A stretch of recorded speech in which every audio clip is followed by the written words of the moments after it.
जरा सोचिए, एक सन्नाटे भरी रात जहां सब कुछ शांत है, पर एक नाम है जो सबकी धड़कनों को तेज कर देता है।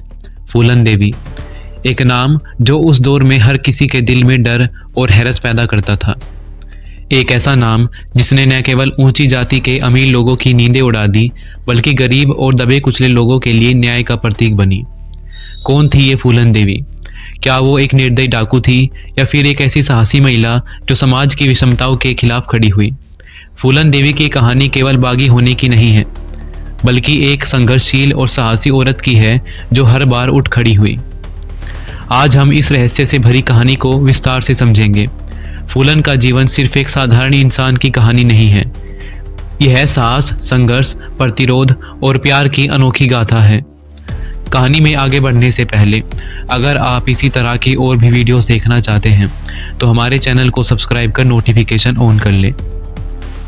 फूलन का जन्म 10 अगस्त 1963 को उत्तर प्रदेश के एक छोटे से गांव में हुआ। उनका परिवार निम्न जाति और अत्यधिक गरीब था। फूलन ने बचपन में ही जातिगत भेदभाव और गरीबी का गहरा असर झेला। उनका परिवार केवल एक छोटी सी जमीन का मालिक था, परंतु उनके चाचा ने उस जमीन को हड़पने की कोशिश की। केवल 10-12 साल की उम्र में फूलन ने अपने चाचा के खिलाफ आवाज उठाई, जो उस समय के लिए बेहद साहसिक कदम था। गांव के लोग उनकी इस हिम्मत पर दंग थे और यह साहस उनके अंदर बगावत की भावना को और भी बढ़ा रहा था। फूलन की शादी मात्र 11 साल की उम्र में एक अधेड़ उम्र के व्यक्ति से कर दी गई। उनका पति, जो एक गरीब और अत्याचार करने वाला इंसान था, ने फूलन के साथ अभद्र व्यवहार किया। उन्होंने फूलन के साथ कई प्रकार की यातनाएं की और उनके आत्मसम्मान को चोट पहुंचाई। कुछ समय बाद फूलन उस व्यक्ति के चंगुल से भागकर अपने गांव वापस आ गई। गांव वालों ने उनकी पीड़ा को समझने की बजाय उनका मजाक उड़ाया। इस घटना ने फूलन के दिल में गुस्सा और प्रतिशोध की आग भर दी। अपने गांव में ही फूलन का सामना एक डाकू गिरोह से हुआ। इस गिरोह में वो शामिल हो गई और उनकी मुलाकात विक्रम मल्लाह नाम के एक डाकू से हुई, जो खुद उनकी जाति का था। विक्रम मल्लाह ने उन्हें सहारा दिया और दोनों के बीच एक गहरा संबंध बना। विक्रम ने फूलन को आत्मरक्षा और हथियारों का उपयोग सिखाया। उनके बीच का यह रिश्ता फूलन को गिरोह में मजबूती देने के साथ साथ एक विश्वास और सम्मान का प्रतीक भी बना। विक्रम के साथ फूलन ने कई लूट और डकैतियों में भाग लिया, लेकिन यह केवल उनके जीवन की शुरुआत थी।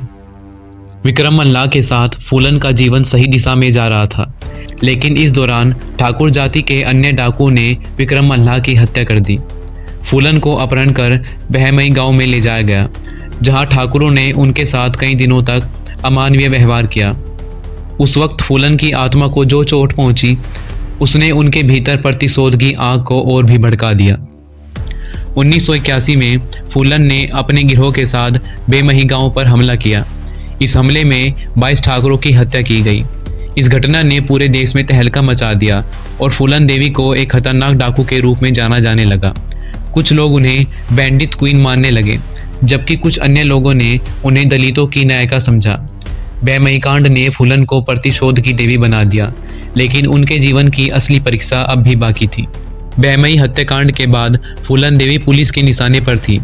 उन्होंने कई साल जंगलों में पुलिस से बचते हुए बिताए। इस दौरान उनके गिरोह के कई सदस्य मारे गए और पुलिस का दबाव लगातार बढ़ता रहा। फूलन ने पुलिस के जाल से बचते हुए कई बार नई रणनीतियां बनाई, लेकिन आखिरकार उन्होंने सरेंडर करने का निर्णय लिया। सरेंडर के बाद फूलन ने जेल में 11 साल बिताए। इस दौरान उन्होंने अपने जीवन को एक नया अर्थ देने की कोशिश की। उन्होंने जेल में अपने अनुभवों पर विचार किया और खुद को सुधारने की कोशिश की। 1994 में उत्तर प्रदेश सरकार ने उन्हें रिहा किया और इसके बाद उन्होंने राजनीति में कदम रखा। समाजवादी पार्टी के टिकट पर मिर्जापुर से सांसद बनी। फूलन ने समाज में दलितों और महिलाओं के अधिकार के लिए आवाज उठाई और अपने जीवन के संघर्षों को लोगों के सामने रखा। राजनीति में आने के बाद भी फूलन देवी का जीवन आसान नहीं रहा था। उनकी पुरानी दुश्मनियां और विवाद उनके राजनीतिक जीवन पर भी असर डाल रहे थे। कुछ लोग उन्हें अब भी अपराधी मानते थे, जबकि कुछ लोग उनके साहस और समाज सेवा के प्रति योगदान को सराहते थे। फूलन ने अपने बल पर महिलाओं और दलित समाज के अधिकारों के लिए आवाज उठाई। उन्होंने अपने अनुभवों को अपनी शक्ति बनाया और समाज में परिवर्तन की ओर कदम उठाए। 25 जुलाई 2001 को दिल्ली स्थित उनके आवास के बाहर शेर सिंह राणा नाम के एक युवक ने उन्हें गोली मारकर उनकी हत्या कर दी। राणा ने कहा कि उसने बेमही कांड का बदला लिया। फूलन देवी की हत्या ने पूरे देश को एक बार फिर से हिलाकर रख दिया और उनके जीवन का अंत एक दुखद और विवादित मोड़ पर हुआ। उनके इस दुखद अंत ने उनकी कहानी को और भी गहरा बना दिया और वे हमेशा के लिए समाज के दबे कुचले लोगों के संघर्ष की प्रतीक बन गईं। फूलन देवी का जीवन आज भी समाज के लिए एक प्रेरणा है। वो एक ऐसी महिला थी जिन्होंने अपने आत्मसम्मान और अधिकारों के लिए समाज की परवाह किए बिना संघर्ष किया। उन्होंने दिखाया कि अगर एक महिला ठान ले तो वह किसी भी विपरीत परिस्थिति से लड़ सकती है। उनकी कहानी ने भारत में सामाजिक और जातिगत भेदभाव के खिलाफ एक नई सोच को जन्म दिया। फूलन देवी का नाम आज भी साहस, प्रतिशोध और आत्मसम्मान की मिसाल है।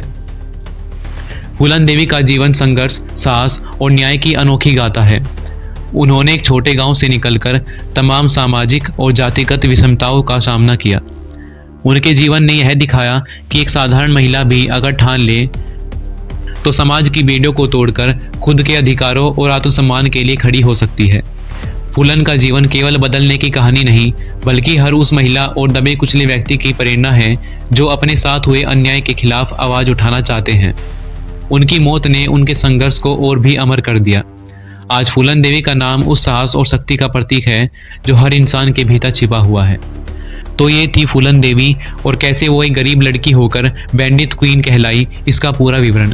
आपकी इस मुद्दे पर क्या राय है कमेंट बॉक्स में ज़रूर बताएं और ऐसी ही और वीडियोस के लिए चैनल को सब्सक्राइब करें।